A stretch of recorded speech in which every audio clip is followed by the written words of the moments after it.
Olá pessoal, meu nome é Valéria, sou enfermeira, graduada na Universidade Estadual de Santa Cruz há 20 anos, sou doutora em saúde pública e há 20 anos venho me dedicando à saúde pública, né, e realizando coletas de exame citopatológico, que hoje nós vamos estar conversando um pouquinho, aproveitando um pouquinho dessa experiência juntamente com todo o embasamento científico do INCA, da Organização Mundial de Saúde, do Ministério da Saúde, que nos dá esse embasamento científico para que a gente possa estar buscando todas as formas de rastreamento, nossas condutas, né, os nossos encaminhamentos e segmentos nos exames citopatológicos que a gente recebe. Então hoje a gente vai estar falando um pouquinho sobre a interpretação, encaminhamento e atenção aos segmentos dos resultados dos exames citopatológicos do colo do útero. Já agradecendo à FESF, à Escola de Saúde Pública e ao Governo do Estado por essa oportunidade, né, da gente estar discutindo e podendo fazer essa troca mesmo de informações, né, e conduzindo melhor o nosso rastreamento para que a gente mude esse cenário mundial que a gente tem atualmente das mulheres com câncer de colo de útero. Então, eu já chamo a atenção dos senhores aqui para que a gente possa estar dando ênfase ao site do Ministério da Saúde do INCA, onde ali tem todo o processo, tem todo o material, inclusive o material que a gente vai estar falando aqui hoje, né, sobre as diretrizes brasileiras para o rastreamento do câncer de colo de útero. Então as pesquisas, as informações que a gente precisa ter, estão todas contidas aqui. E mais ainda, gente, nestas publicações a gente tem acesso a fazer o download gratuito, né? Basta a gente vir para essa página do Ministério da Saúde do INCA. Aqui a gente vai ter este link, Diretrizes Brasileiras para o Rastreamento do Câncer de Colo de Útero.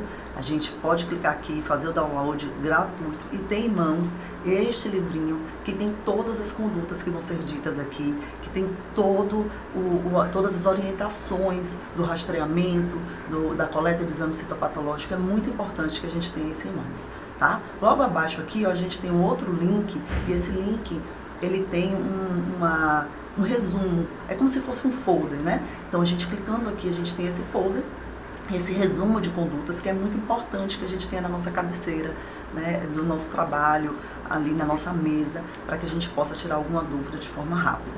E abaixo tem algumas videoaulas importantes também, que falam sobre todo o processo de rastreamento, de coleta, que também é muito importante que a gente tenha em mãos. É muito interessante esse site, gente, porque aqui a gente tem como conduzir toda a parte do rastreamento, como a gente deve acolher essa mulher, né, quais são os dados atuais que a gente tem no Brasil e no mundo. Então isso aqui é muito importante que vocês entrem e tenham acesso também, por isso eu trago para esta contribuição. E a gente vai falar um pouquinho sobre tudo que tem aqui dentro, né? A gente vai contar um pouquinho, discutir um pouquinho sobre tudo isso. Mas, inicialmente, a gente precisa falar um pouquinho sobre essas avaliações, a avaliação do colo do útero, para a gente entender como é que acontece essas modificações celulares, essas displasias, essas alterações pré-neoplásicas e neoplásicas. Então aqui eu trago uma avaliação macro, né, para que a gente possa visualizar o útero de forma macro. E aqui eu já chamo a atenção para um tecido, muito rosado, que é esse tecido aqui do colo do útero, das células ectocervicais, a gente vai falar um pouquinho mais sobre ela. Então, é um tecido bastante rosadinho. E aqui no meio, e conduzindo para dentro, né, desse ósseo do útero, a gente tem um tecido mais avermelhado, brilhante, né, que é as células endocervicais. Então, quando a gente tem aqui o limite desse tecido rosado com esse tecido bem avermelhado, a gente tem o que a gente chama de JEC, que é a junção escamo-colunar, a junção de um tecido com outro tecido, de um epitélio com outro epitélio. Então, observe sempre que o útero, geralmente, ele tem esse tecido rosado e no meio ele tem esse tecido mais avermelhado, tá? Isso é uma figura de um colo uterino dentro da normalidade. Vamos seguindo para a gente entender um pouquinho mais. A gente vai falar um pouquinho dessa avaliação histológica. Agora eu estou pegando um pedacinho desse tecido para a gente ver como é que ele é, como é que o patologista visualiza isso na lâmina. Então, olha só, aqui é a ectocervix, aquele tecido rosado que eu disse a vocês, que tem o epitélio pavimentoso estratificado não queratinizado. O que é isso? Pavimentoso é sinônimo de escamoso, Então, é um tecido escamoso, porque descama. Por isso que a gente fala muito em citologia exfoliativa. Essas células, elas se descamam. Então, quando a gente faz a coleta com a espátula de Aedes, a gente pega essas células que já estão descamando, né, que estão mortas, e a gente também consegue colher outras células, que são as células que estão na superfície. E ele é estratificado porque é formado, observem aí, em estratos. A gente tem várias camadas de células aqui, né? A gente tem uma camada mais basal, a gente tem uma camada parabasal, a gente tem uma camada aqui intermediária e uma camada superficial, né? Então, observe que essas várias camadinhas aqui, elas recobrem, né, os vasos sanguíneos. Por isso que a gente tem essa coloração mais rosada, né? Não tão vibrante como é o outro tecido, né? Então, as células escamosas são as células da ectocervice e elas são assim, a gente observa que elas vão evoluindo, vão crescendo, né? Nascem e vão crescendo e amadurecendo aqui na superfície. Nesse outro lado aqui, gente, a gente tem as células da endocervice. Olha a diferença. As células da endocervice é aquele tecido mais vibrante, vermelhado que a gente falou, tem um epitélio colunar simples glandular. Não é colunar porque observe, as células estão todas em colunas, ó. E observem ainda que é apenas uma camada de célula, né? São células mais compridas que largas, onde a gente tem aqui o núcleo basal, ó, todos organizados, né? Mas de uma única fila. Então, os vasos sanguíneos, eles ficam muito mais aparentes. Olha, eles aqui, ó, eles ficam muito mais aparentes. Por isso, essa impressão avermelhada, brilhante, que a gente vê na endocervice, né? Então, é um tecido glandular. Por que é um tecido glandular? Porque é um tecido que, na sua involução, né, quando esse tecido colunar, ele sofre invaginações e ele produz um muco, que eu vou mostrar para vocês. Antes disso, eu vou mostrar aqui, ó, na própria lâmina, que esse aqui é o tecido conjuntivo, né, já que a gente está com um pedacinho do tecido conjuntivo que dá sustentabilidade, nutrição a todo o epitélio. Então, olha só, essas células glandulares endocervicais, elas sofrem invaginações, ó, tudo de uma camadinha só, certo? Formando as glândulas endocervicais. Essas glândulas é quem produz o muco, que lubrifica o colo uterino, o canal vaginal, né? Elas então são bastante importantes. Ela tem os ductos aqui, ó, onde sai esse muco, né? E aí faz essa lubrificação. Até então, estou mostrando aqui lâminas de células normais, né? A gente tem aqui de forma macro, observe aqui o tecido ectocervical, né? Que é esse mais pálido, e aqui já a endocervice, ó, o muco, a liberação do muco, e aqui as células, as glândulas endocervicais, como a gente falou, formada por essas invaginações. Quando essas invaginações, elas são obstruídas, né? Porque assim, as glândulas endocervicais, elas têm a função de obstruir o canal endocervical, para além de outras funções, não apenas essa. Tem a função também de lubrificação, mas também de obstrução, para que não haja um livre acesso de bactérias para o endométrio. Então, a gente tem esses ductos. Quando esses ductos eles são obstruídos por células metaplásicas, que a gente vai falar já já, né, a gente pode ter formação desses cistos de Nabut, né, que a olho nu a gente pode perceber clinicamente. Quando a gente for fazer uma avaliação clínica, né, no colo uterino, a gente pode visualizar esses cistos de Nabut, mas que clinicamente eles não têm nenhuma finalidade, né, nenhuma importância clínica.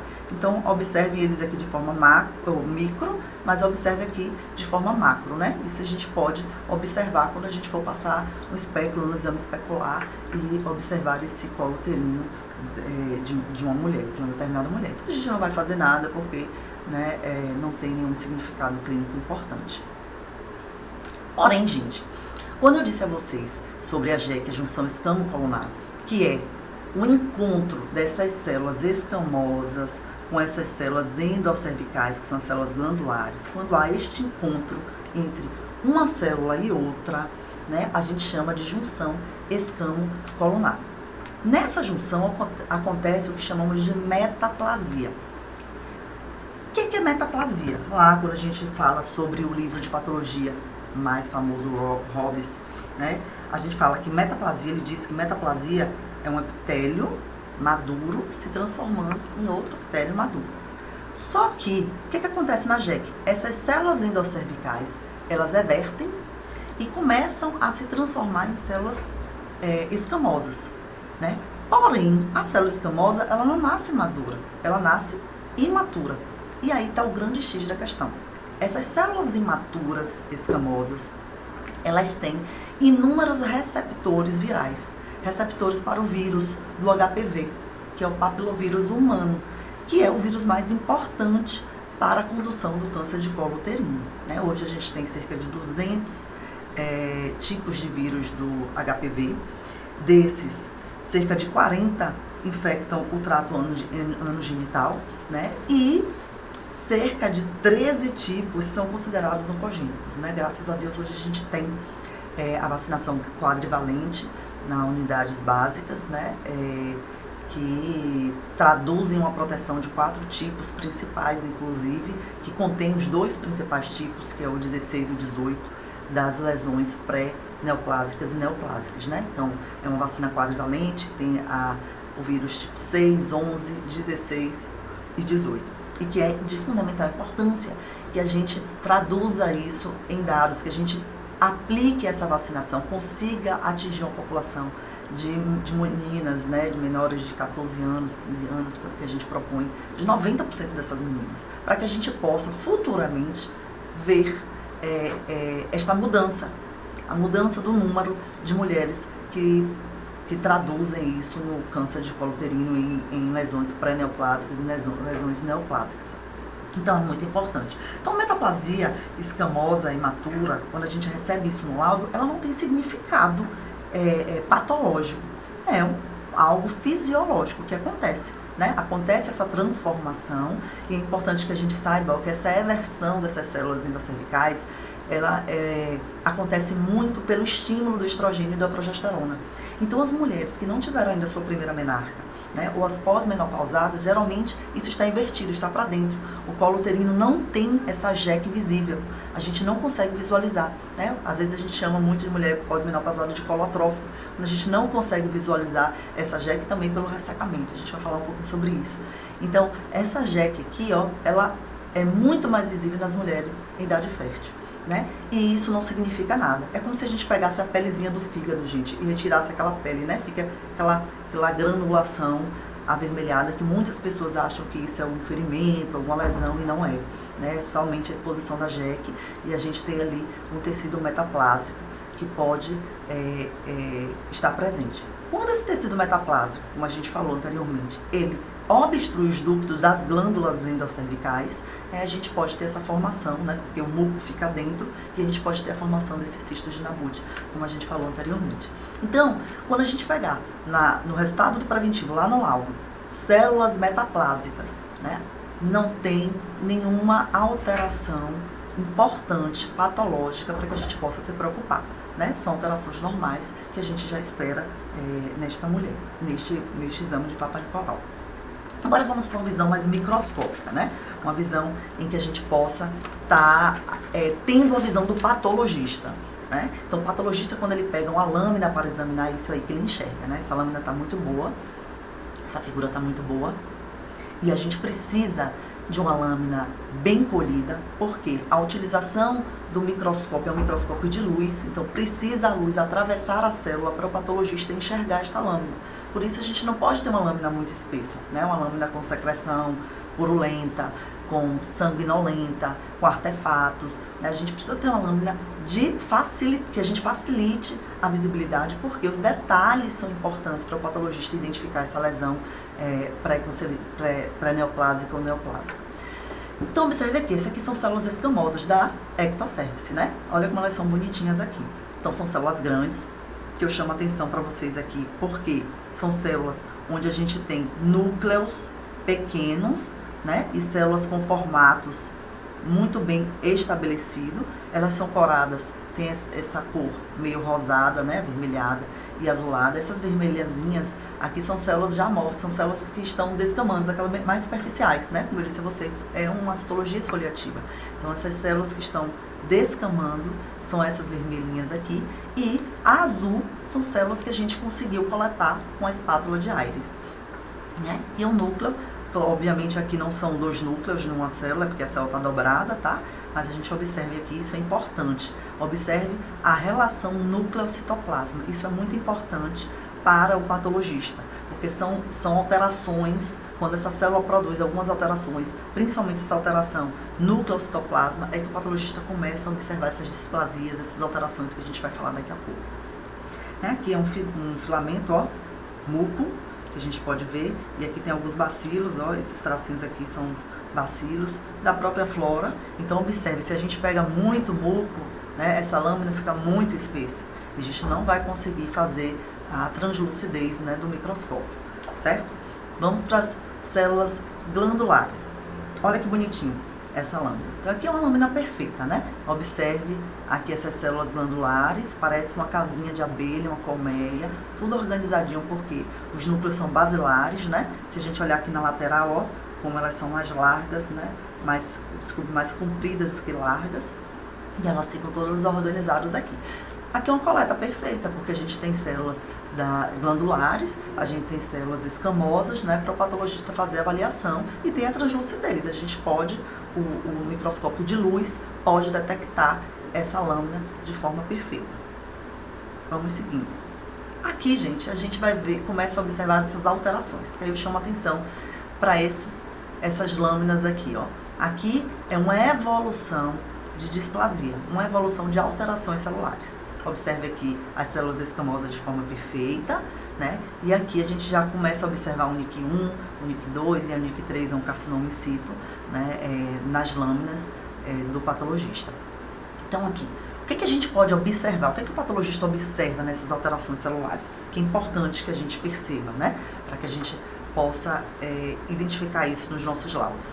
Então, ó, aqui são as células normais, a gente continua observando, ó, rosada, azulada, o núcleo, né, a relação núcleo-citoplasma, o formato adequado dessa célula. Então, uma célula que está crescendo, uma célula que está saudável. Quando a gente vem para cá, a gente já vê algumas alterações. Quais são as alterações? E aí eu vou falar de um modo geral, as alterações que indicam para o patologista que está se tendo algum processo neoplásico, alguma displasia, alguma alteração celular. Então, primeiro, o aumento da relação núcleo-citoplasma. Você perceba que em todas as lâminas aqui, ó,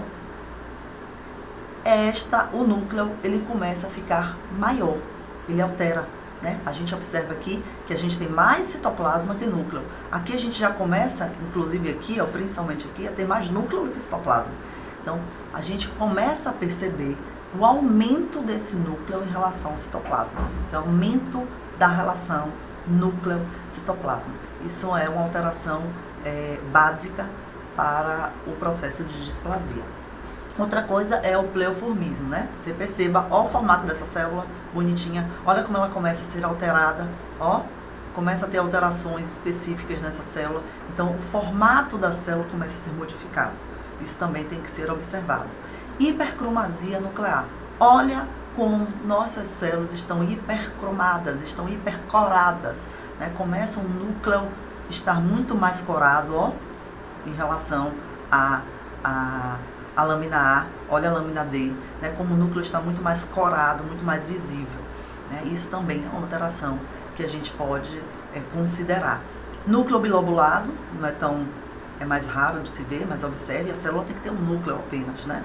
Então a gente pode observar isso nas alterações celulares. E o halo claro, ó, gente. Olha esse halozinho aqui, ó, ao redor do núcleo, tá vendo? Claro. Olha aqui, ó, muito perfeitinho aqui pra gente ver, tá? No microscópio de luz, a gente não consegue visualizar partículas virais, né? As partículas virais, elas só são visíveis no microscópio eletrônico. Mas esse halo claro aqui nos indica que esta célula está cheia de partículas virais, né? Provavelmente cheias de HPV.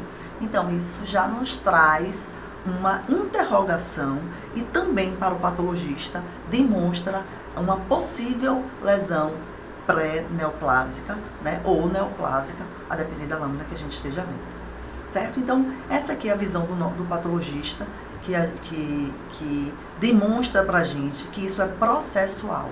Então, é possível que a gente, lá na atenção primária, consiga prevenir essas lesões pré-neoplásicas e neoplásicas. A Organização Mundial de Saúde fala que é realmente inadmissível que a gente tenha uma quantidade, né, uma incidência de câncer de colo de útero tão grande para uma doença que é tão espaçada, né, e que pode ser, tem métodos e meios da gente conseguir prevenir, principalmente através da vacinação, né, gente? Então a gente precisa realmente implementar, investir na vacinação do HPV para a gente conseguir erradicar ou chegar à meta do Ministério, que são 4 mulheres com câncer de colo de útero em cada 100 mil mulheres. Então, esta é a meta atual do Ministério da Saúde, ou da Organização Mundial de Saúde.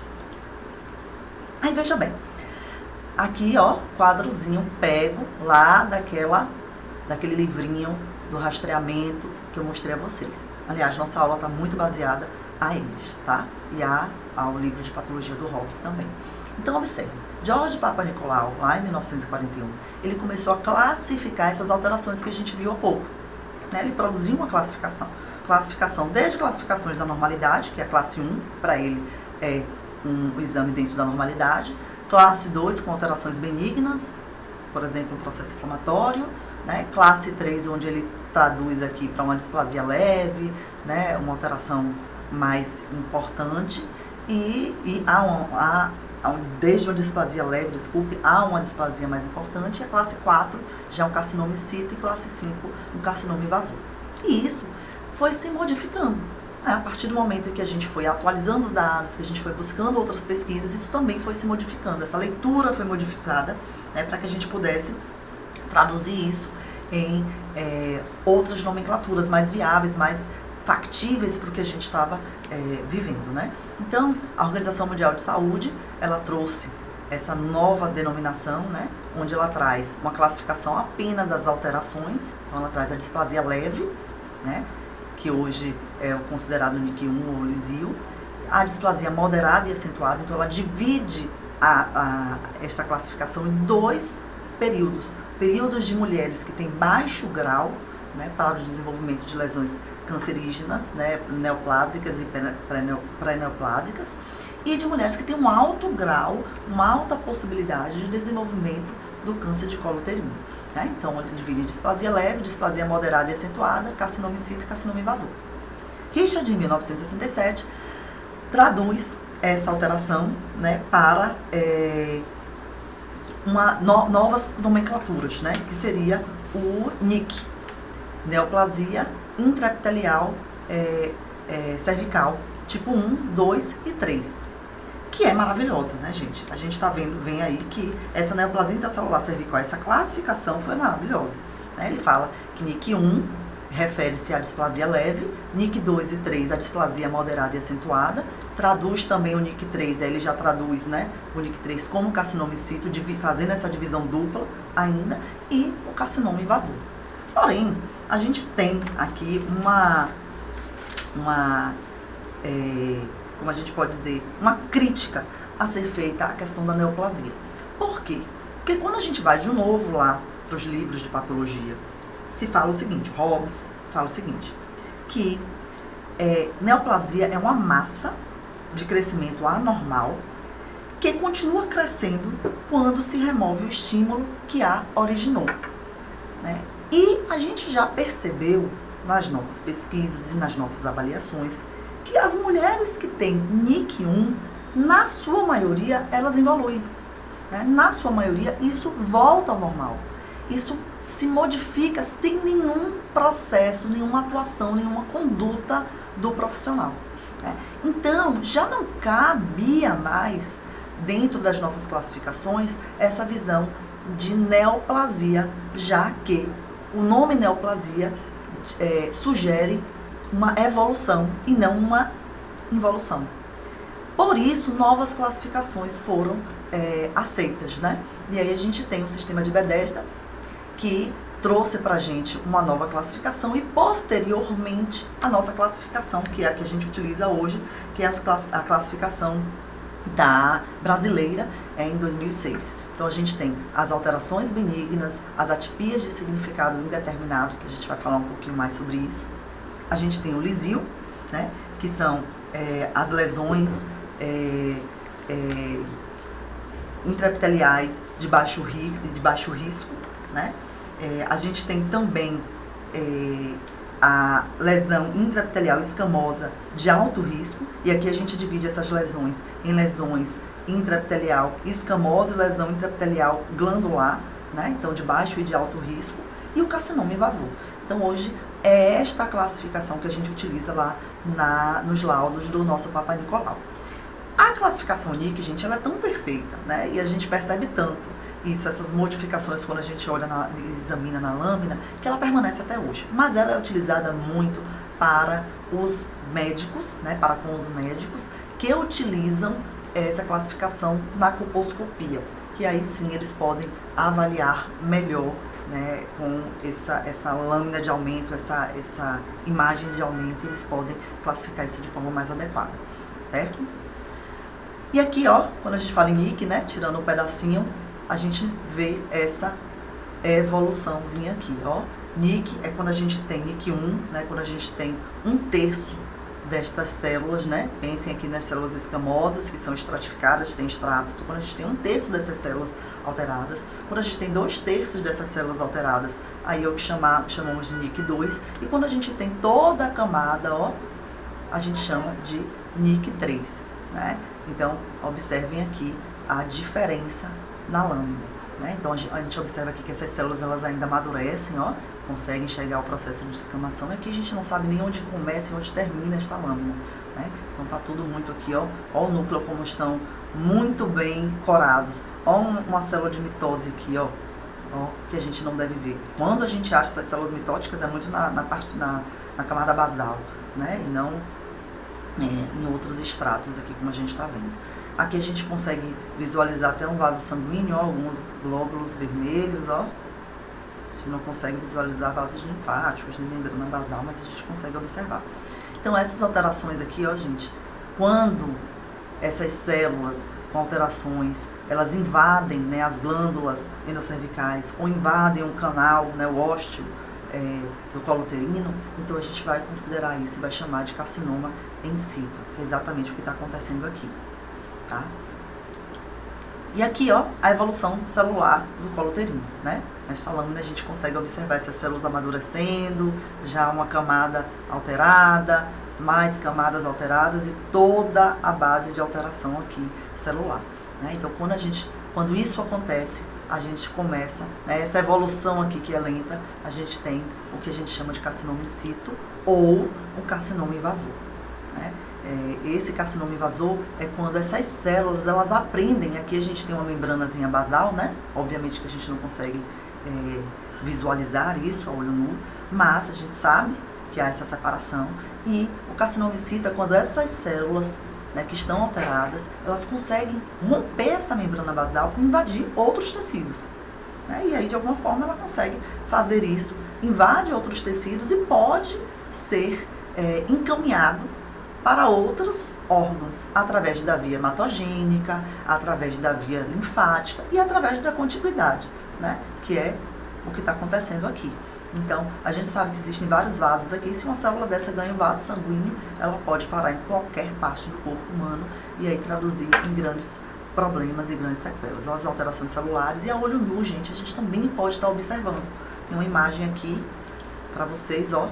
Não é para chocar, mas para mostrar que a olho nu a gente consegue ver isso de forma tridimensional. É diferente de quando a gente visualiza a JEC, né? A JEC é como aquilo que eu te falei. Tira aquela lâminazinha, aquela membranazinha do fígado, ele fica vermelhinho, né? A olho nu, mas ele não tem essa visão tridimensional como a gente observa aqui, né? Nesse carcinoma, nesse colo uterino.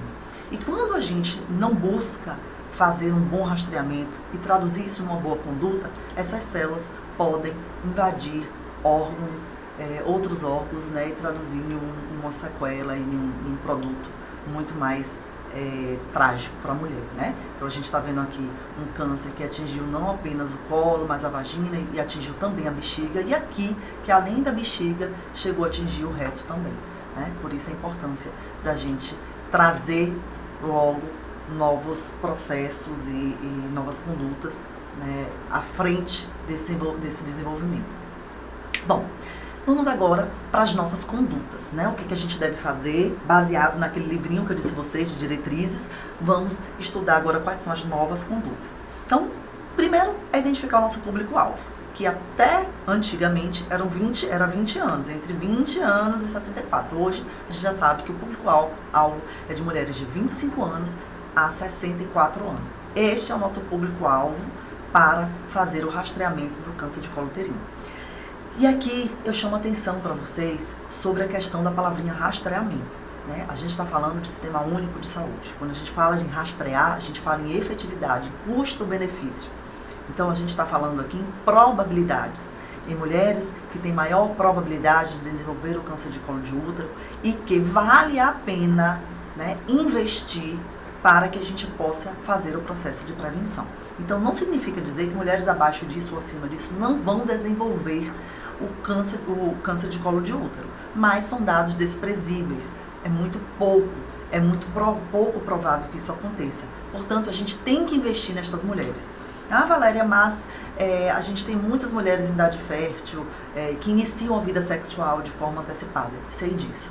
Mas a gente precisa seguir esta orientação, porque ela não é uma orientação aleatória. Ela é baseada em condutas científicas, em pesquisas científicas. Isso é preciso para que a gente possa conduzir o nosso Sistema Único de Saúde de forma adequada. Senão, gente, é muito gasto para pouca eficácia, pouca eficiência. Né? Não dá para a gente, apesar do Papa Nicolau ser um procedimento barato, relativamente barato, a gente precisa seguir para que a gente possa oportunizar estas mulheres de 25 a 64 anos que elas tenham acesso à coleta do Papa Nicolau, que elas tenham acesso às condutas posteriores que a gente vai fazer. Quando eu encaminho muitas mulheres de forma desnecessária para uma colposcopia, quando eu encaminho muitas mulheres para o patologista fazer a leitura, né? Então quando eu tenho essa demanda muito grande, eu atraso o processo.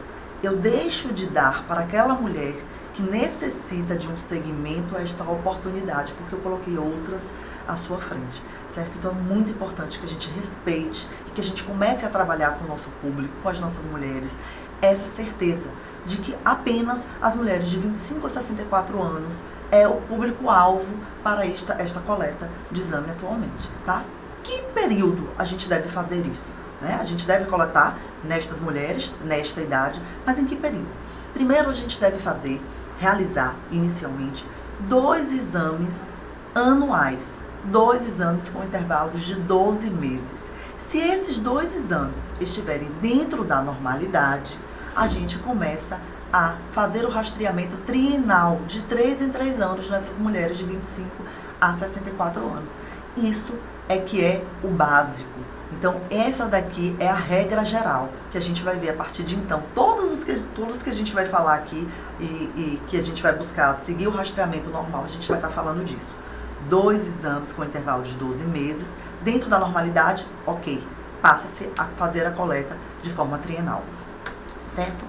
E se, por acaso, a mulher chegar aos 64 anos no consultório, sem ter realizado nenhum exame citopatológico até então. Difícil, né? Mas pode acontecer, né? Não é impossível, não é improvável.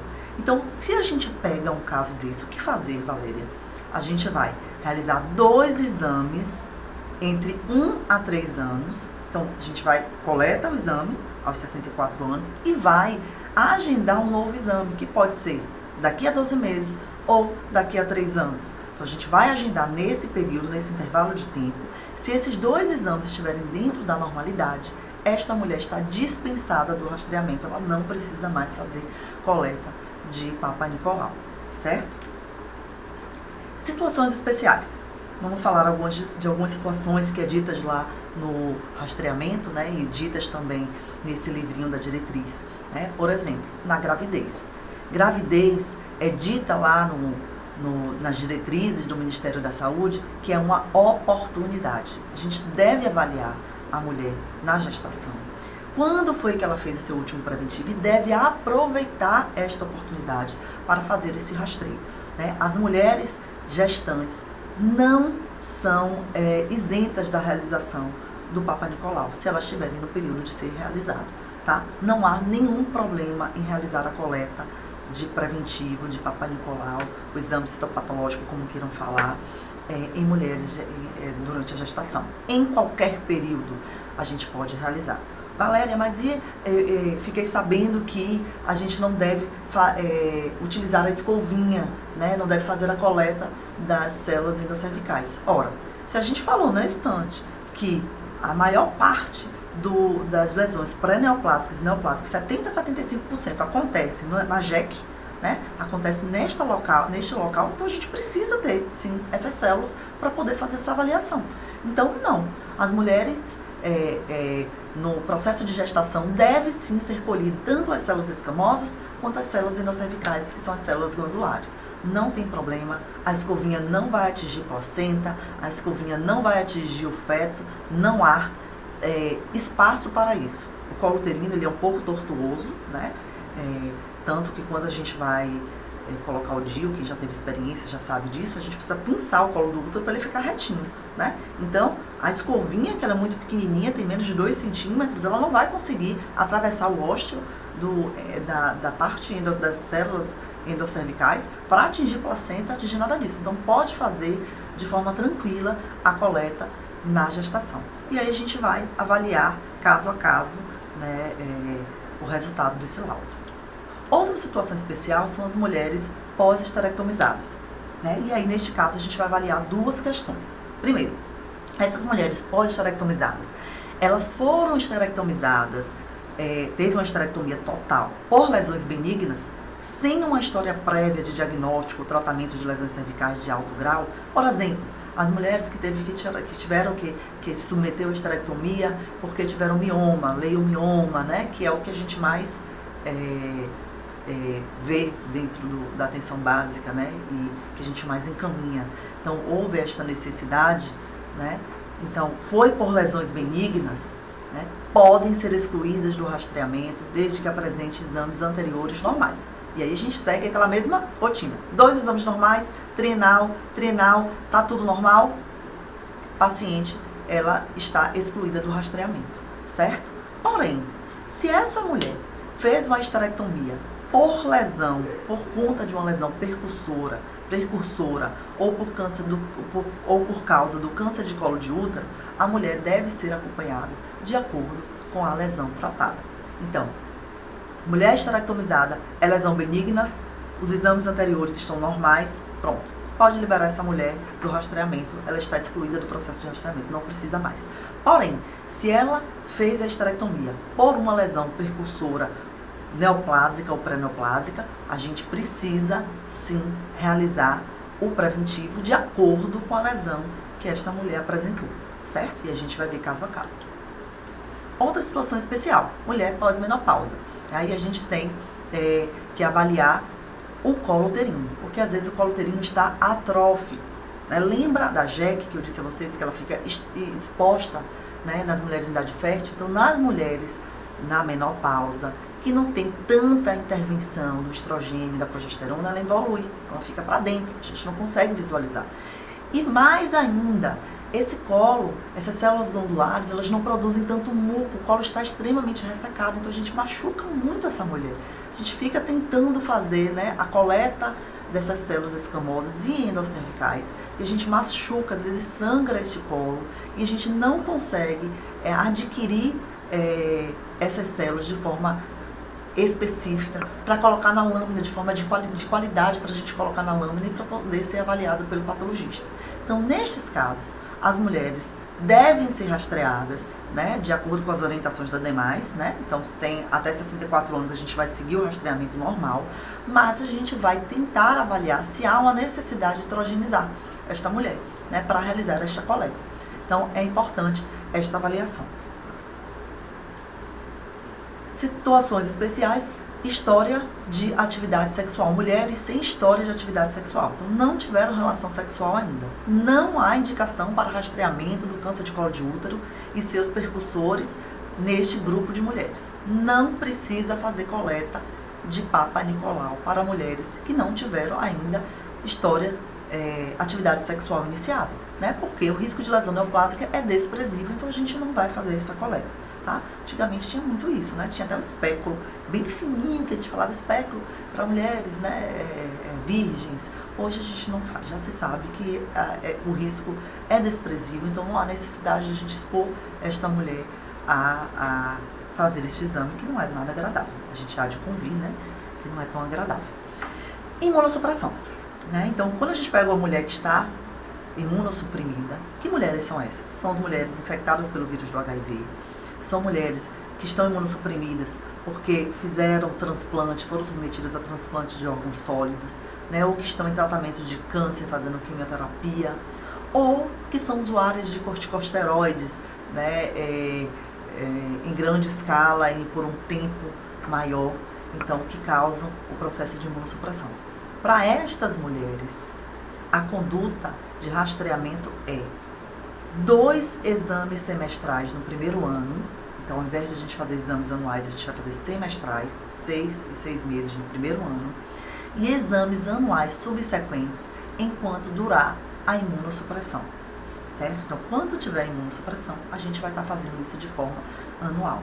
Importante falar sobre as mulheres HIV positivas, né, com SIDA, com AIDS, que estiverem com as células CD4 abaixo de 200 milímetros cúbicos, a gente deve sempre priorizar a correção celular, a correção desta imunossupressão, né, para voltar a fazer esta conduta. E, durante esta correção, realizar o preventivo de 6 em 6 meses, certo? Vamos lá. Na leitura do laudo, gente, quando a gente pega um laudo, a primeira coisa que a gente vê é a adequabilidade da amostra. Se essa amostra está satisfatória ou ela está insatisfatória.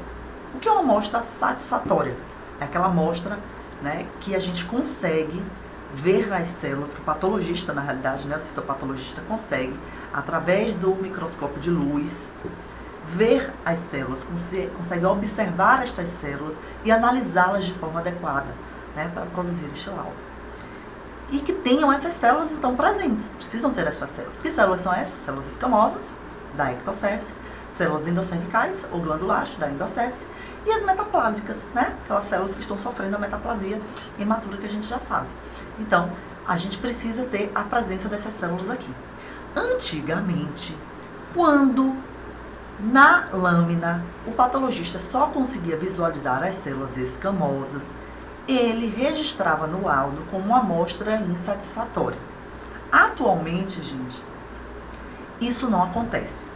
Quando as células, quando a gente verifica lá que a amostra está satisfatória, mas que as células presentes são apenas células escamosas, a gente deve realizar o exame após um ano e depois trienal, como está previsto no rastreamento, e a gente deve se atentar a isso. Quando a gente recebe esse laudo, a gente deve se atentar a que no próximo exame citopatológico, na próxima coleta, a gente faça essa coleta de células endocervicais e ou metaplásicas, tá? A gente precisa dessas células para ter uma coleta satisfatória de excelência. Mas as células escamosas apenas presentes não significa uma insatisfatoriedade, tá certo? E o que é uma amostra insatisfatória? É uma amostra onde na lâmina a gente não consegue ver células, né, o material hiposcelular menor que 10% ou acelular. Então a gente não consegue, né, o patologista, o citopatologista não consegue visualizar essas células para poder produzir uma análise. Ou que a gente tem uma leitura prejudicada. Olha lá, quando eu digo a vocês a importância da gente produzir uma coleta adequada, né? Às vezes nessa lâmina a gente tem sangue, a gente tem pus, a gente tem dissecamento, a gente tem artefatos contaminantes, esfregaço espesso. Se a gente tem um esfregaço espesso, a luz não vai conseguir ultrapassar, né, as células. E o patologista não vai conseguir visualizar essas células para analisar, né? Então, se a gente tem muito sangue, o sangue também vai ofuscar esta lâmina e a gente não vai conseguir visualizar. O pus, o dissecamento, porque muitas vezes a gente esquece ou a gente demora de fixar esta lâmina, né, com fixador, spray ou no álcool absoluto, seja lá como vocês estiverem fazendo dentro da unidade de vocês, né, dentro do município, como é que é pré-estabelecido. Mas a gente deve imediatamente após a coleta fazer a fixação, para isso não ocorrer esse dissecamento.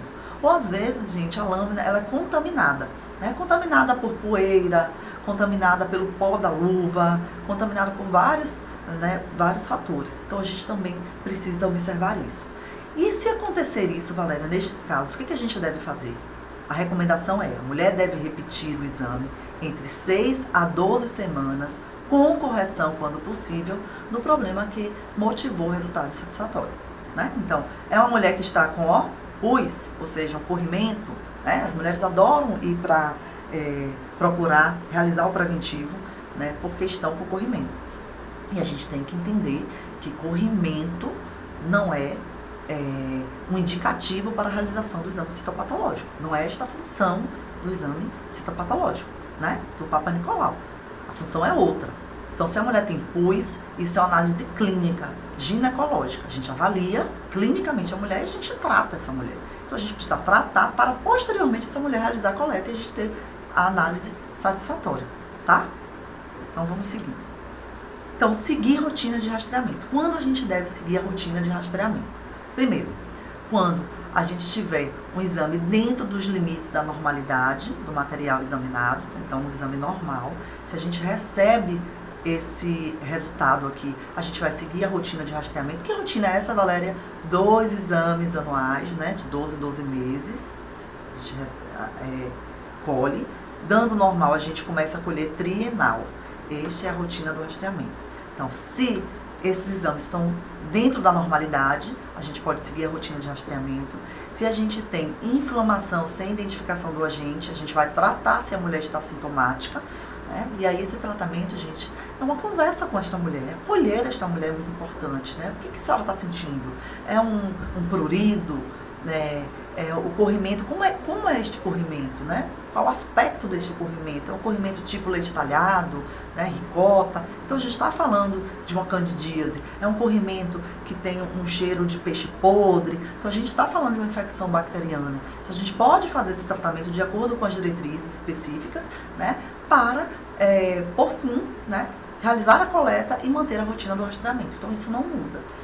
Metaplasia escamosa imatura, então quando vem isso no laudo a gente já sabe que isso é uma alteração fisiológica, então a gente vai manter a rotina do rastreamento.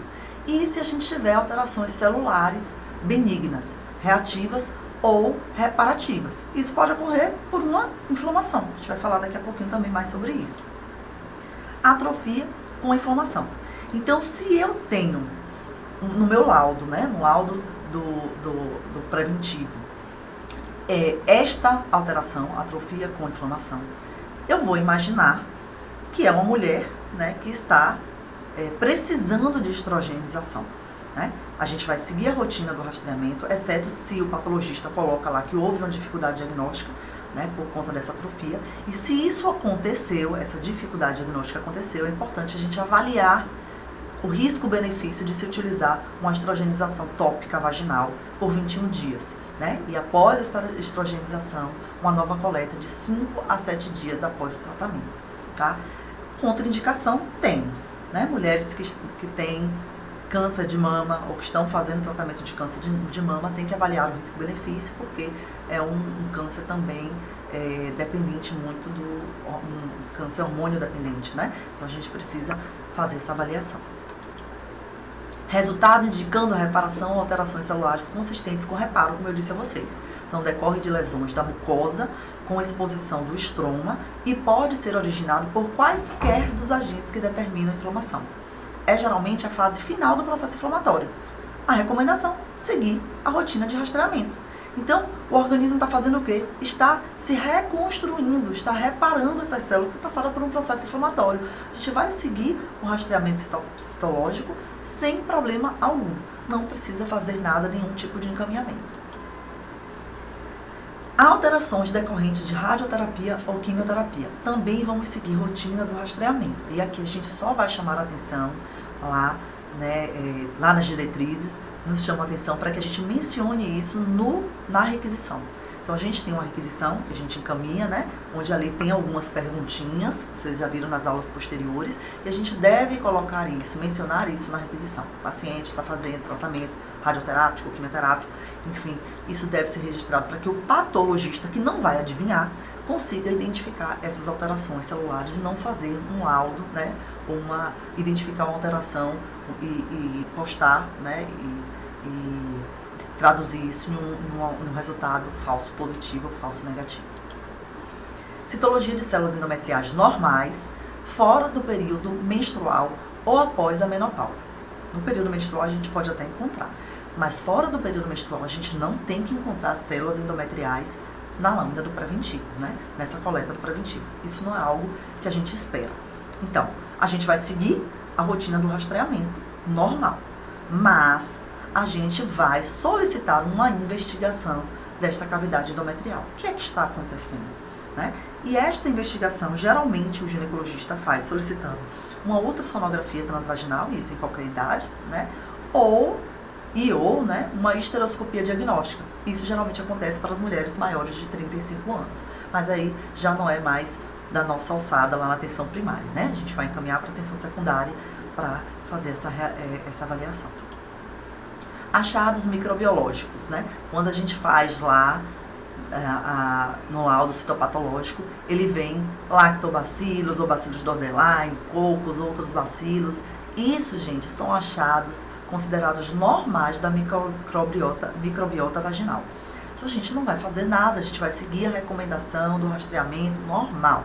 A gente não vai fazer nenhuma modificação, exceto se tivermos, né, uma sintomatologia do paciente que indique presença de agentes patogênicos, como a Gardnerella vaginalis, Trichomonas vaginalis, né, a candidíase. Aí a gente vai seguir a diretriz específica, como eu falei, né? Então, baseado apenas em lactobacilos, cocos, a gente não deve estar fazendo essa realização. A gente sempre deve estar buscando a sintomatologia, a clínica dessa paciente, tá certo? E aí a gente vem agora para outros caminhos, outros laudos, né? Os laudos já com algumas possíveis alterações. E a gente tem aqui os ACOs, né, que a gente recebe muito esse laudo, né? Que são as células escamosas atípicas de significado indeterminado, possivelmente não neoplásicas. E a diretriz, ela divide isso em mulheres de 30 anos ou mais. Então a gente vai ver. Essa mulher tem mais de 30 anos, tem 30 anos ou mais, pronto. Se ela tiver mais de 30 anos ou 30 anos, a gente vai repetir esse Papa Nicolau em 6 meses. A gente repete. Se o resultado der normal, né? Novo resultado, foi normal? Foi. A gente vai repetir novamente em 6 meses e com 2 exames normais, citopatológicos normais, a gente volta para o rastreio trienal. Porém, se essa mulher de 30 anos ou mais fez um novo exame citopatológico em 6 meses e no seu resultado deu anormal, a gente caminha para a atenção secundária para realizar a colposcopia e dar seguimento ao processo, tá? Porém, se essa mulher tiver menos de 30 anos, a gente repete o citopatológico em 12 meses, resultado normal, mesma coisa, 12 meses um novo exame normal, vai para o trienal, né? Se der anormal, encaminha para a colposcopia, certo? Vamos seguindo. Situações especiais. Para as mulheres gestantes, né, que recebem esse laudo, né, de ACOS, a abordagem citológica ela não é diferente. A mulher gestante, ela pode fazer colposcopia? Pode.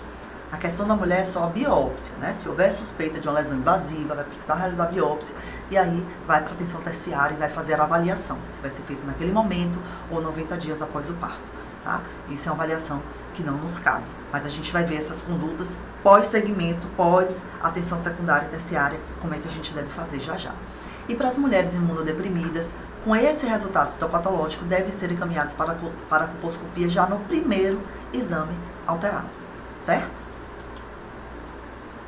Conduta para ASCs, que são as células escamosas atípicas, de significado indeterminado, mas agora não podendo excluir lesão intraepitelial de alto grau. Agora o patologista diz, olha, eu não sei o que é, mas eu não posso excluir que seja uma lesão de alto grau. Bom, quando ele diz isso, a gente não brinca. A gente já encaminha para a atenção secundária para a realização de colposcopia. Vocês vão perguntar, Valéria, onde é que faz a atenção secundária? Onde é que encaminha para fazer a colposcopia? Bom, aqui em Salvador a gente encaminha para o SICAM, né? E a atenção terciária a gente tem o apoio do Hospital da Mulher, né? Eu não sei como é aí no município de vocês, tá? Mas é importante que a gente tenha muito bem estabelecido essas referências. Então a gente vai encaminhar para a colposcopia para fazer a avaliação adequada, né? Ascos, gente, principalmente ascos, né, não de baixo grau, né, ele é mais ou menos entre 2 a 3% dos exames a gente recebe, né, é o mais comum e a gente recebe muito esses laudos. Agos ou agos, que são aí essas alterações em células glandulares, né, células glandulares atípicas de significado indeterminado, possivelmente não neoplásicas, e, né, as células glandulares atípicas de significado indeterminado, que não se pode excluir lesão intraepitelial de alto grau. Então, para estes dois casos, a gente vai encaminhar esta mulher para a realização da colposcopia, certo? Então, se na colposcopia tiver achados anormais, essa mulher vai direto para a biópsia, certo? Também se pede, nestes casos, uma avaliação endometrial, tá? Essa avaliação endometrial, como a gente já falou, e aí a gente vai ter outros segmentos também, para as mulheres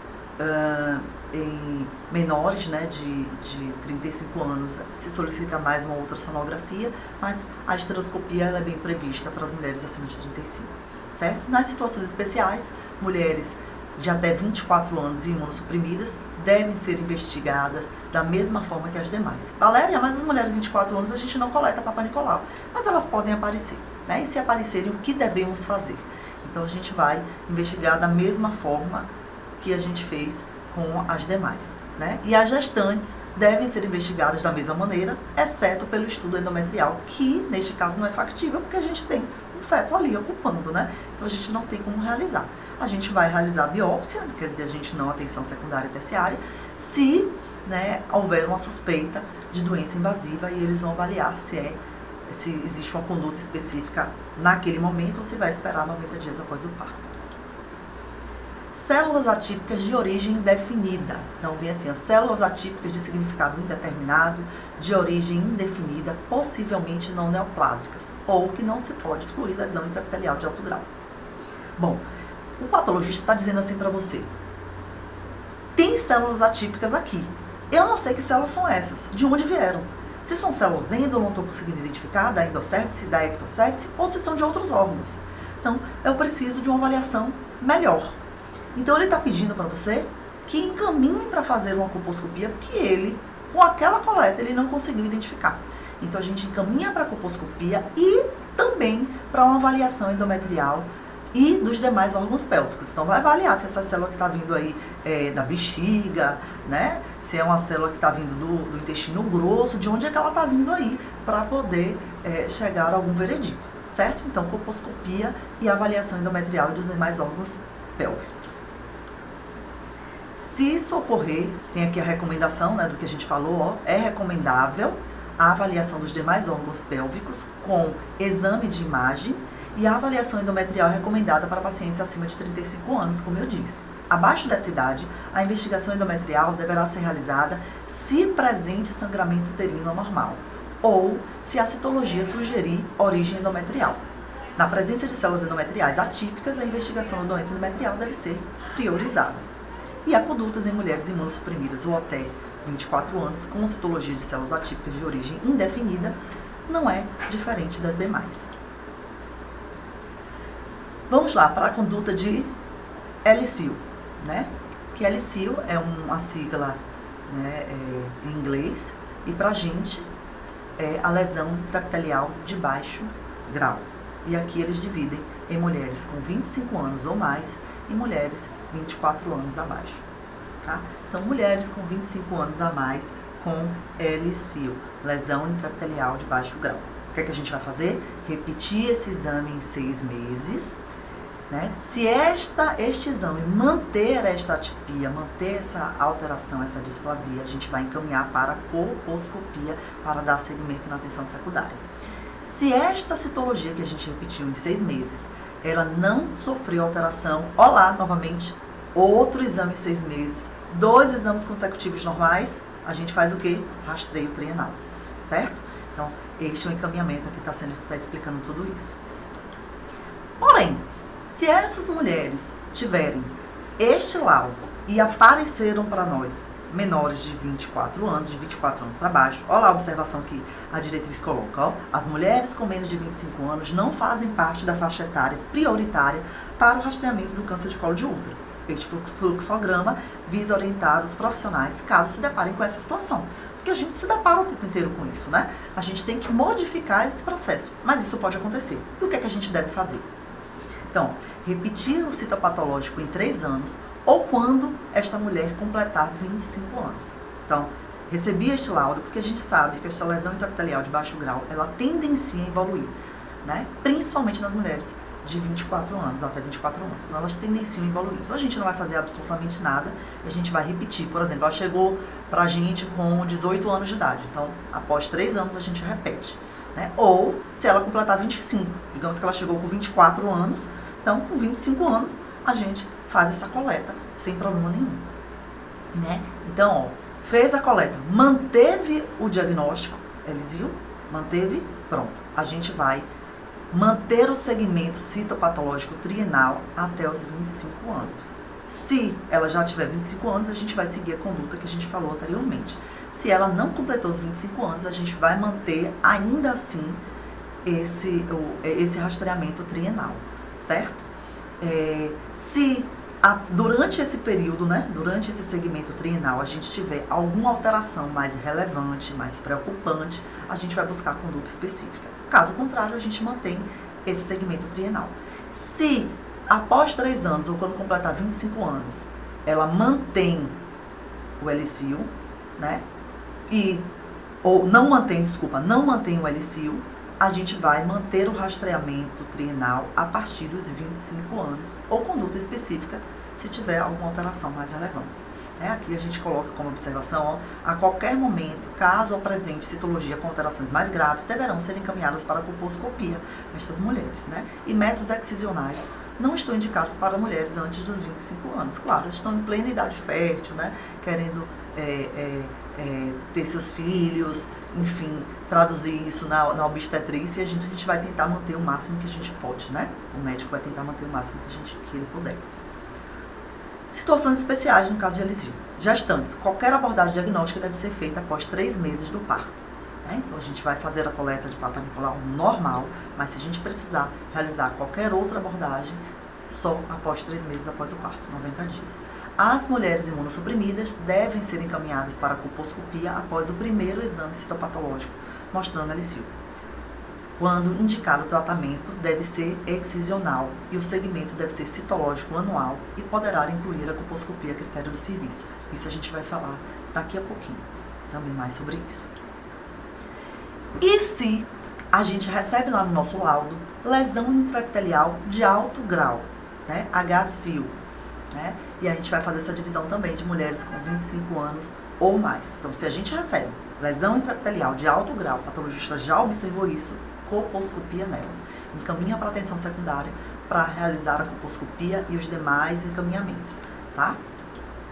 Nas mulheres também, né, se a gente obtiver um laudo de uma mulher com menos de 25 anos, né, com 24 anos e menos, também, por ser uma lesão de alto grau, a gente também vai realizar a colposcopia, vai encaminhar para a colposcopia, tá? Tudo isso aqui, ó, gente, foi retirado da diretriz. Então, tá lá bonitinho, certinho esse fluxograma que nos orienta tanto, né, que nos facilita tanto para tomar as nossas posições e as nossas condutas. Situações especiais. Gestantes pode realizar colposcopia? Pode, sem problema nenhum. Realizar a biópsia, caso a colposcopia apresente achados sugestivos de invasão. Se o resultado histopatológico revelar invasão, encaminhar a mulher para tratamento na unidade terciária. Caso o resultado evidencie NIC 2 ou 3, a mulher deverá ser reavaliada em 90 dias após o parto. Caso a biópsia revele NIC 1 ou for negativa, deve seguir a recomendação específica. Caso não tenha sido realizado a biópsia, deve-se realizar uma nova citologia em 90 dias após o parto. Não há contraindicação importante, ó, ao parto vaginal para estas gestantes. Né? Não tem contraindicação alguma. Pode ter seu parto normal, sem problemas. Outras situações. Mulheres menopausadas. A conduta para as pacientes na menopausa é a mesma para as demais mulheres, não modifica. E as imunossuprimidas, encaminhamento para colposcopia, investigação deverá ser a mesma já descrita para as mulheres imunocompetentes. Todavia, como esse grupo tem maior risco de recidiva, a continuação do segmento citopatológico após o tratamento de NIC 2 e 3 deverá ser anual para toda a vida. É sempre a mesma coisa, gente, não muda. E essas são as condutas, a gente acabou falando um pouquinho dessas condutas, mas as condutas após o tratamento dos NICs, NICs porque eles fizeram colposcopia. Então, quando a gente já pega uma mulher, ela fez a avaliação conosco na atenção primária, a gente encaminhou ela para a colposcopia, ela teve o seu segmento na atenção secundária ou terciária. Quando é que ela retorna para a gente? Como é que a gente vai dar segmento a esta mulher? Nos casos já vistos até agora. Então, se esta mulher ela tem as margens livres ou nas margens tem NIC 1, a gente deve colher a citologia após 6 meses e 12 meses. Então, durante um ano a gente vai colher 2 citologias, isso no nível secundário. A colposcopia vai ficar a critério do nível secundário, a critério do serviço. E se essas 2 citologias derem normais ou margens livres para NIC 1, a mulher passa para ser acompanhada na unidade básica de saúde novamente, realizando a citologia anual até completar 5 anos na unidade básica. É importante, como sempre e todas as vezes, a gente mencionar o tratamento prévio na requisição para que o patologista tenha conhecimento. Então, sempre na requisição a gente vai estar registrando isso, chamando atenção para isso. Porém, se no resultado tiverem lá margens positivas para NIC 2 ou NIC 3, esta mulher vai ser acompanhada no nível secundário com citologia mais colposcopia a cada 6 meses por 2 anos, então 2 anos de 6 em 6 meses. Depois ela retorna para a unidade básica, para a citologia anual até completar 5 anos, e a gente sempre vai mencionar isso no tratamento pélvico, ou no tratamento prévio, na requisição, Vamos lá. E aí a gente vai para outras lesões mais sérias, Lesão intraepitelial de alto grau, não podendo excluir microinvasão ou carcinoma epidermoide invasor com suspeita clínica de invasão. Então, quando a gente pega isso daqui, ponto final. Colposcopia, encaminhamento para atenção secundária, não tem o que a gente pensar. Lá na atenção secundária, possivelmente, esta mulher, após a avaliação da colposcopia, vai fazer uma biópsia e vai ter os critérios, a conduta adequada para cada caso. Então, lesão intraepitelial de alto grau, não podendo excluir microinvasão ou carcinoma, colposcopia nível secundário. Adenocarcinoma in situ ou invasor. A mesma coisa do outro. A gente vai encaminhar para a colposcopia com a única diferença de que a gente vai ter a avaliação endometrial conjuntamente, Então, esta mulher vai para a colposcopia e vai para a avaliação também do endométrio. Condutas após tratamento dessas lesões, microinvasivas ou invasivas. Então, está lá na atenção secundária ou terciária, quando é que ela volta para a atenção primária? Ela vai fazer a citologia mais colposcopia, no caso de carcinoma, microinvasivo, com tratamento conservador. O que é o tratamento conservador, gente? A gente não retirou o útero, a gente fez uma conização, na retirada de um pedacinho, onde realmente estavam com essas células microinvasivas neoplásicas, mas a gente conservou, o médico, o ginecologista, ele conservou o útero desta mulher. Então, o que a gente vai fazer? Citologia mais colposcopia a cada 6 meses por 2 anos, lá no nível secundário. Posteriormente, esta mulher vai continuar no nível secundário por 5 anos, realizando uma citologia anual, e só depois é que ela vai ser liberada para realizar o rastreamento trienal na unidade básica de saúde, lá na atenção primária. Olá, mencionar o tratamento anterior na requisição, como sempre. Isso é básico, a gente sempre vai fazer. E se for um adenocarcinoma com tratamento conservador, ou seja, não retirou o útero, de forma na sua totalidade, a gente vai fazer a citologia após 6 meses e 12 meses no nível secundário. A colposcopia vai ficar, neste caso, a critério do serviço, porque ela não tem tanta utilidade, porque é um canal. E a citologia anual vai permanecer por 5 anos também no nível secundário, e só posteriormente é que ela vai para o rastreio trienal na unidade básica de saúde. Então, a gente já vai receber essa referência, para esta mulher ser acompanhada na unidade básica de saúde trienal, realizando o preventivo de forma trienal. né? E vai mencionar isso na nossa requisição. Obviamente que durante esse processo aqui, a atenção primária vai estar acompanhando essa mulher, mas sabe que esta mulher precisa estar sendo acompanhada no nível secundário. Até a lembrança, né? A senhora foi no serviço de referência, né? E a gente faz esse acompanhamento para garantir que isso seja realmente cumprido por esta mulher. Condutas após tratamento de lesão microinvasiva ou invasiva. No caso de uma histerectomia, não é mais um tratamento conservador. Então a gente teve que fazer a retirada do colo do útero, né, do útero de forma total. Então o que deve ser feito? Citologia anual até completar 5 anos. E aí, gente, lá na diretriz não diz se é na atenção secundária ou se é na atenção primária. Acredito eu, né, pelos segmentos, que isso aqui vai ocorrer na atenção secundária, mas isso não é dito na diretriz, tá? Então, a citologia anual até completar 5 anos da cirurgia, rastreamento trienal na unidade básica de saúde, e a gente vai estar mencionando o tratamento anterior, como a gente falou anteriormente. Aqui, só coloquei a nível de curiosidade mesmo, né, que são as formas de incisão mesmo, de retirada, né, dessas células quando elas estão atingindo. Então a gente faz geralmente, né, um processo lá na atenção terciária e na secundária, muitas vezes também, processo de conização. Então retira essas células, num processo mais triangular aqui, né, onde a depender do grau de cada mulher. Então a gente tem o tipo 1, tipo 2, tipo 3, que isso não é a nossa referência na atenção primária. Isso acontece muito na atenção secundária. No mais, eu gostaria de chamar muito a atenção a questão do acolhimento a esta mulher, né? Tudo isso que a gente falou é muito importante. Mais importante também é a gente acolher. Quando a mulher pega um resultado de um Papa Nicolau, que ela identifica esses laudos de lesão, de inflamação, vem muito processo inflamatório, né? Então a mulher fica muito preocupada.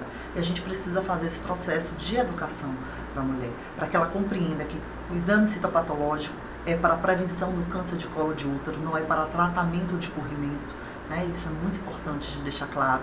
É importante a gente deixar claro essa segurança do rastreamento, 25 a 64 anos, do período de rastreamento. Não há necessidade da mulher, a cada corrimento estar fazendo preventivo, de 6 em 6 meses estar realizando preventivo.